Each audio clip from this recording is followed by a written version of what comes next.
और वहीं छत्तीसगढ़ शराब घोटाले में बड़ी खबर सामने आई है। छत्तीसगढ़ के पूर्व सीएम भूपेश बघेल के बेटे चैतन्य बघेल को जमानत मिल गई है। 18 जुलाई 2025 को चैतन्य बघेल को ईडी ने दुर्ग भिलाई से गिरफ्तार किया था। ईडी और एसीबी के साथ साथ ईओडब्ल्यू की कार्रवाई को बघेल ने असंवैधानिक बताया था। इस मामले में जस्टिस अरविंद कुमार वर्मा के सिंगल बेंच ने फैसला सुनाया। दरअसल 19 दिसंबर को कोर्ट ने इस मामले में फैसला सुरक्षित रख लिया था। देखिए रिपोर्ट। छत्तीसगढ़ के पूर्व सीएम भूपेश बघेल के बेटे चैतन्य बघेल को छत्तीसगढ़ हाई कोर्ट ने शराब घोटाले के 2 केसों में जमानत दी है। इसमें परिवर्तन निदेशालय और छत्तीसगढ़ भ्रष्टाचार विरोधी ब्यूरो द्वारा केस दर्ज शामिल है। दोनों केस में उन्हें जमानत दी गई है। हाई कोर्ट ने चैतन्य बघेल को परिवर्तन निदेशालय और छत्तीसगढ़ भ्रष्टाचार विरोधी ब्यूरो द्वारा दर्ज एक मामले में जमानत दी है। इस मामले में छत्तीसगढ़ के पूर्व सीएम भूपेश बघेल ने कहा कि सत्य परेशान हो सकता है लेकिन पराजित नहीं हो सकता। भूपेश बघेल ने कहा कि चैतन्य बघेल को हाई कोर्ट ने ईडी और ईओडब्ल्यू दोनों मामलों में जमानत दी है। मैं शुरू से कह रहा हूं कि केंद्र सरकार और राज्य सरकार लगातार परेशान कर रहे हैं। ईडी और ईओडब्ल्यू सीबीआई के जरिए परेशान करने का काम किया जा रहा है। कांग्रेस के नेताओं को लगातार परेशान किया जा रहा है। हमारे साथ कांग्रेस के कार्यकर्ता और नेता खड़े रहे, पार्टी भी खड़ी रही। सबको धन्यवाद देता हूं।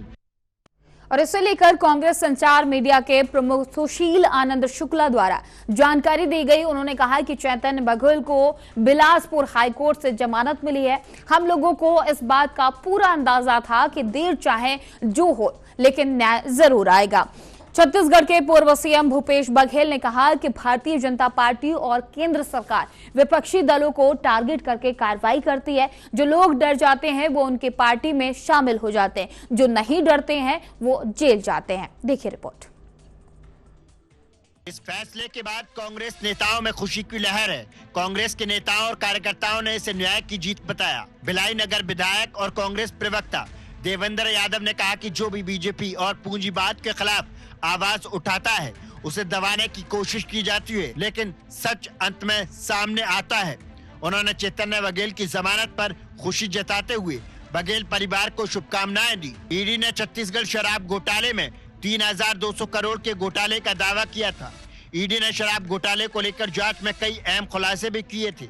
इसमें कहा गया था कि छत्तीसगढ़ के पूर्व मुख्यमंत्री भूपेश बघेल के बेटे चैतन्य बघेल मुख्यमंत्री के पूर्व सचिव रही सौम्या चौरसिया के साथ ही व्यवसायी अनवर देबर सहित कई अन्य आईएएस पदाधिकारी भी शामिल थे। मनी लॉन्ड्रिंग से जुड़े मामले में लगभग 20 करोड़ रुपए चैतन्य बघेल द्वारा लिया गया और उनकी भूमिका को देखते हुए 18 जुलाई 2025 को चैतन्य बघेल को परिवर्तन निदेशालय ने गिरफ्तार किया था और उस समय चैतन्य बघेल जेल में ही बंद थे। एसीबी और ईओडब्ल्यू ने भ्रष्टाचार जांच से जुड़े एक मामले में उन्हें जेल में रहते हुए सितंबर 2025 में गिरफ्तार किया था। ईडी के अनुसार राज्य में शराब घोटाला 2019 से 2022 के बीच तब हुआ जब छत्तीसगढ़ में भूपेश बघेल के नेतृत्व वाली कांग्रेस सरकार थी और इस कथित घोटाले में राज्य के खजाने को भारी नुकसान हुआ और शराब सिंडिकेट के लाभार्थियों की जेबें भरी गईं।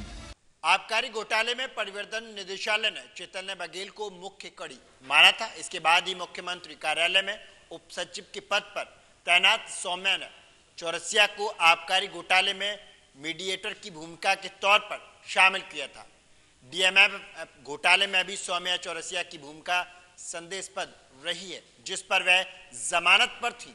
लेकिन 17 दिसंबर 2025 को आबकारी घोटाले में सौम्या चौरसिया को फिर से गिरफ्तार कर लिया गया। वर्तमान समय में सौम्या चौरसिया जेल में है। कैमरा पर्सन निखिल के साथ मैं गुलरेज, टीवी।